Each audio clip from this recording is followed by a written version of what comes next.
Get up now, get up now, get up out of bed. Wash your face, brush your teeth, comb your sleepy head. Here's your clothes and your shoes, hear the words I said. Get up now, get up and make your bed. Are you hot, are you cold, are you wearing that? Where's your books and your lunch and your homework at? Grab your coat and your gloves and your scarf and hat. Don't forget, you gotta feed the cat. Eat your breakfast, the experts tell us it's the most important meal of all. Take your vitamins. Ouers is baie duidelik superheroes.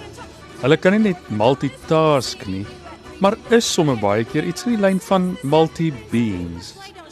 In die loop van 'n dag moet ouers baie keer polisiekonstabel, dokter, prokureur, regter, pastor, finansiële adviseur en 'n onderwyser speel en dit baie keer gelyktydig.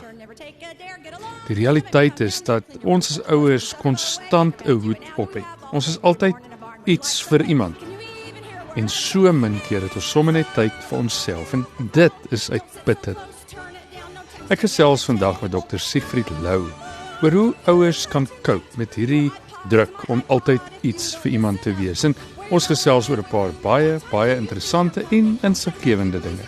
Ek hoop jy luister baie lekker saam. Appreciate my wisdom someday when you're older and you're grown. Can't wait till you have a couple little children of your own. You'll thank me for the counsel I gave you so willingly, but right now I thank you not to roll your eyes. Siegfried, ek en jy sit vanoggend in 'n papnat en yskoue Wellington, tipiese wintersoggend hier in die Boland, op Andrew Murray se stoep hier by Clairvaux.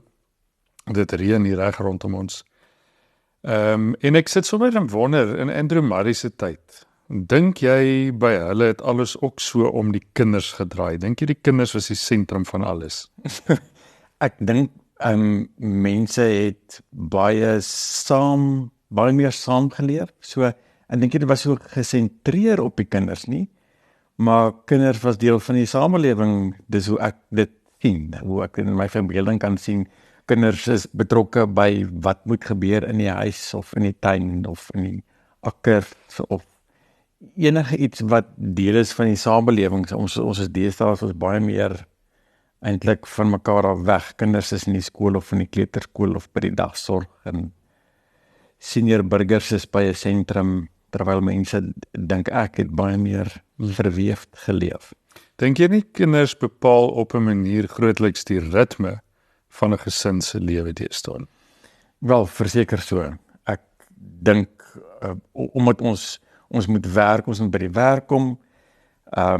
Ek bly in 'n gemeenskap waar baie kinders vroeg oggend nog, veral nou in die winter, hulle word in die donker afgelaai by die dagsorg en weer in die donker opgetel wanneer ma of pa terugkom van die werk af. En dan moet al die dinge gou gebeur. So dis besig. Die hele ding van dat ouers die grootste deel van die dag iets vir iemand moet wees. Dit is nie noodwendig net vir hulle kinders nie. Ek weet partykeer moet 'n vrou iets spesifiek vir haar man wees, of 'n man iets vir sy kinders, of vir sy vrou. Die realiteit is, in vandag se lewe, en ek glo, kom ons sê nou maar weer, in oom Andrew se tyd was dit ook so, is 'n mens konstant iets vir iemand. Jy het die heeltyd 'n hoed op, 'n rol wat jy speel. Wat is die effek daarvan as 'n mens die heeltyd iets vir iemand moet wees en nie net vir 'n oomblik jouself kan wees, wat ook al dit is? Ek dink om iets vir iemand te wees, dit help my om te dink, ek self is die somtotaal van al my verhouding. So ek is wie ek is, ook deur my verhouding, en daarom ook die rolle wat ek speel. Maar nou, net daai woorde self klink soos, om 'n rol te speel, klink asof dit nie regtig ek is nie, maar dit is regtig ek. En daarom is daar vir my kloon om te sê, dit gaan nie in die eerste plek oor die rol wat ek speel, of die hoed wat ek op het, wat my uitdaging is, maar hoe ek daaroor dink, of wat my intensie daarmee is. So as dit gaan oor effektiwiteit, dit is mos nou die dryfveer eintlik in vandag se lewe. Ons wil vir mekaar sê, hoe kan ek 'n beter ma, of 'n beter pa wees, of 'n beter onderwyser, of 'n beter dit of dat. Ons meet onsself die hele tyd aan hoe goed en hoe effektief is ons. En die lewe raak al hoe besigger en al hoe meer gejaagd, omdat ons 'n bepaalde prentjie het van wat beteken dit om 'n goeie rol te vervul. En dan meet ons dit daaraan, en ek dink, jou vraag dan oor so om, hoe kan ek eintlik net vir 'n oomblik myself wees, dink ek, ek hoor dit as, hoe kan ek net vir 'n slag Siegfried wees, sonder om te fokus op hoe effektief is ek nou in my rol as ouer of eggenoot of predikant. Wat gebeur met 'n mens in terme van jou gemoed as 'n mens nie genoeg hierdie tye het waar jy net jy kan wees nie? Sjoe, ek dink daar is partykeer belangrike oomblikke in ons lewe wat dan verbygaan. Ons beland dan in die slaggat om te dink, ek moet nou al hierdie goed doen sodat ek kans kry om te lewe. Life happens while we are doing other stuff, sê hulle. So ek dink dit maak ons moeg, ek dink dit maak ons moedeloos, en 'n woord wat mense graag baie gebruik deesdae, maar dit is ook 'n realiteit, is die woord uitbranding. Ek dink ons leef dan by onsself verby en dan word ons later net, ons met onsself later net aan die produk wat ons kan lewer. En dan gebeur die slegste ding. Dan raak my rol in my werk wat ek het, of my rol as ouer, word dan later vir my 'n las. En die mense vir wie ek lief is, of dit wat ek doen waarvoor ek lief is, word vir my iets waarvan ek nie meer hou nie. Maar dit maak my moeg. Ek moet die hele tyd effektief wees en verbeter daarin volgens ons eie definisie, en dan raak dit vir ons 'n frustrasie. Maar hoor ek jou reg, met ander woorde, dat jy sê 'n mens dink baie keer verkeerd oor wie jy is en wat jy doen wanneer jy hierdie verskillende hoede op het of rolle speel. Ons praat nou van verantwoordelikhede. So as jy die polisieman hoed op het, is jy 'n verantwoordelike, of is jy verantwoordelik daarvoor om jou kinders uitmekaar te hou, of om uit te figure wie het nou vergeet om die hond uit te gaan en wie gaan nou die bollie moet optel. Ja. Dis nou in ons huis op die stad. Ja. Ek kan assosieer. Versus om te sê, maar selfs in hierdie verantwoordelikhede, en dan te dink, maar wanneer ek dan hierdie spesifieke rol inneem, leef ek eintlik nie. So ek leef eintlik net wanneer ek daai oomblikke het waar ek myself kan wees. En dat ons verkeerd so dink daaroor, dat ons juis moet besef, wanneer ek die polisieman is, wanneer ek dan die dokter moet wees, of my vrou of my man se liefie moet wees vanaand, is dit nog steeds deel van voluit leef. Ek hoef nie te wag tot wanneer ek net eers myself kan wees. Korrek, want anders beteken dit ons wil byvoorbeeld leef van naweek tot naweek, of vakansie tot vakansie, terwyl die kosbare oomblikke van die lewe hou aan gebeur, en ons gaan dit misloop, as ons net die ingesteldheid het van, ek moet hierdie rol nou vervul kry, en alles gedoen kry, en okay, dankie tog, nou kan ek net myself wees. Nou daai oomblikke is wel baie belangrik, en dit is nodig dat ons daaroor praat. Ek het een keer iemand gehad wat uit Nederland uit by ons kom kuier het, ons was besig met 'n kursus of 'n ding, en sy het op 'n stadium nodig gehad om van haar klere, sy het nie baie gebring nie, sy het baie lig gereis, sy wou van haar klere was, en ek help wat nou daar met die wasmasjien en alles, en sy bedaai vir my, nee, sy wil nie die wasmasjien gooi nie, sy wil nou haar klere met die hand was. en ek sê, ek wil vreeslik graag net met haar kuier, ons het die aand gebraai, wat ek probeer vir haar verduidelik, nee, ons gaan nie nou dit doen nie, ons is nie eerste wêreldland nie, maar ons het dan wasmasjien.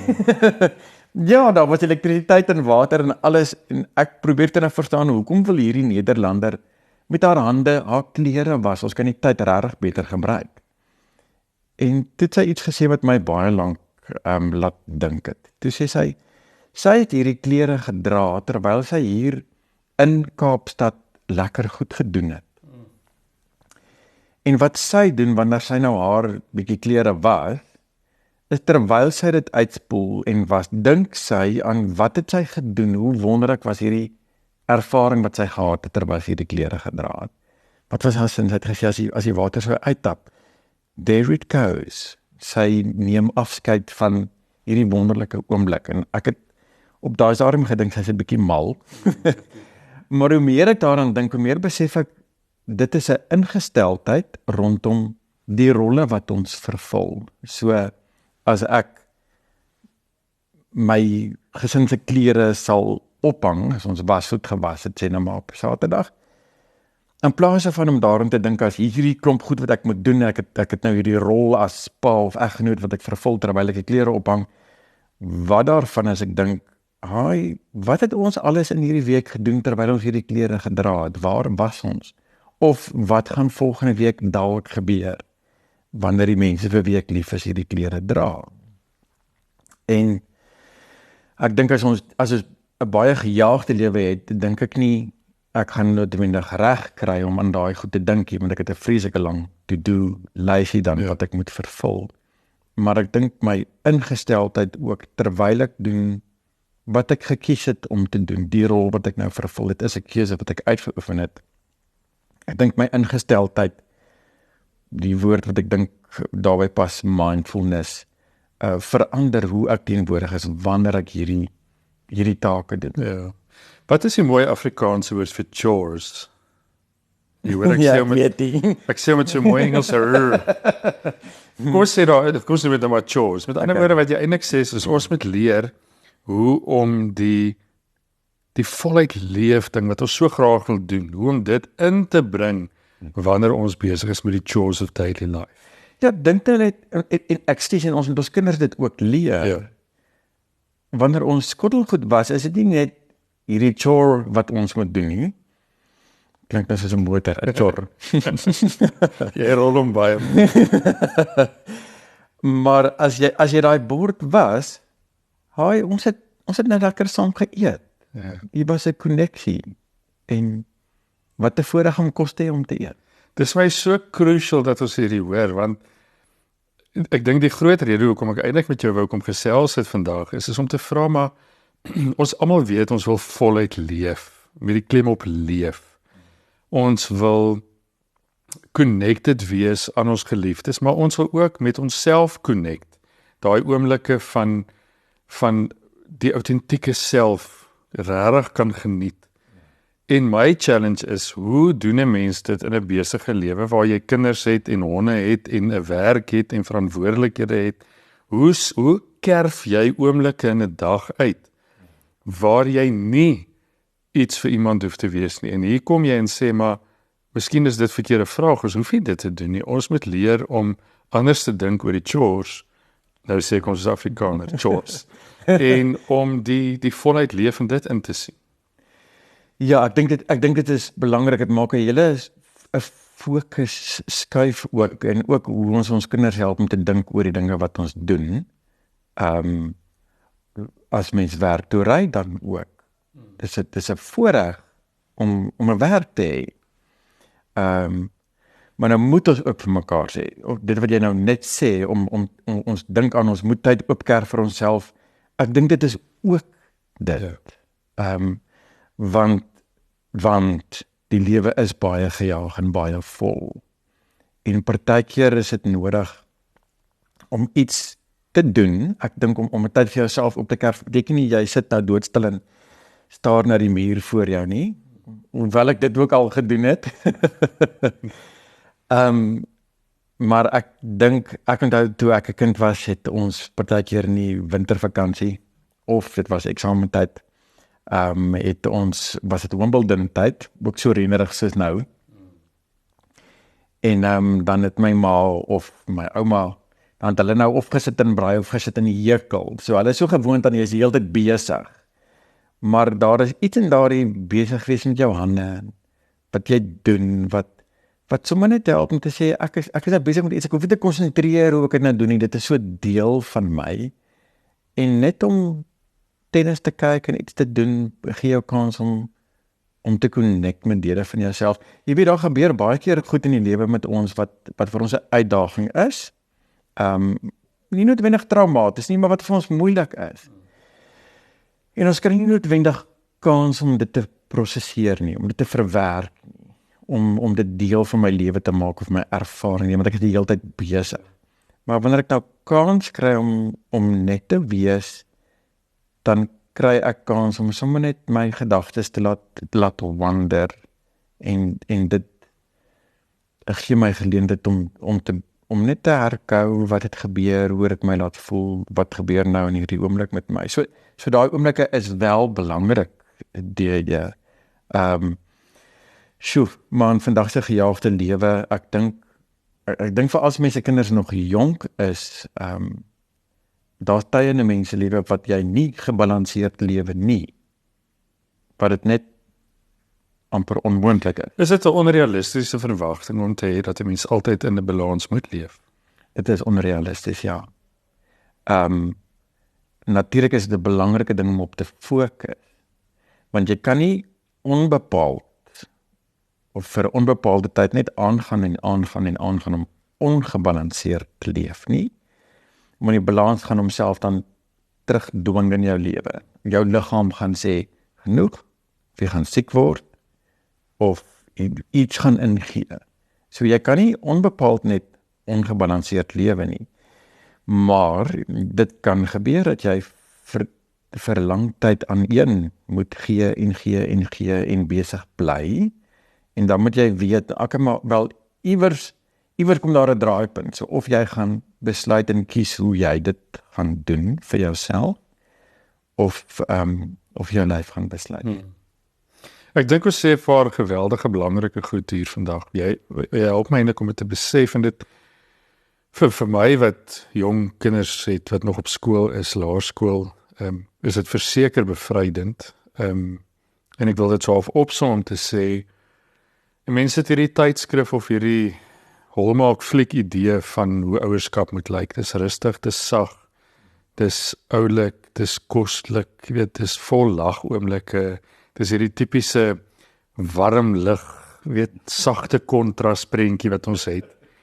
En dan kom jy in die realiteit van ouer wees, en dan is dit absoluut nie dit nie. Ek meen, die groot deel van die dag is eintlik maar net 'n gecontroleerde crash landing, wat enige landing in elk geval is, nee. En dat 'n mens, nommer 1, baie mooi moet dink of jou verwagtinge oor ouerskap regtig realisties is. Deel van hierdie verwagting is dat 'n mens 'n sekere mate van balans wil ervaar as 'n ouer, elke dag wil ervaar. Ja.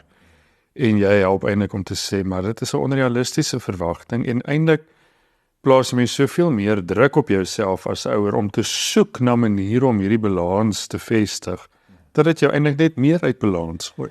Ja, want die gevaar is dat ek en jy nou gesels en sê, hier's wat ons kan doen, Ja.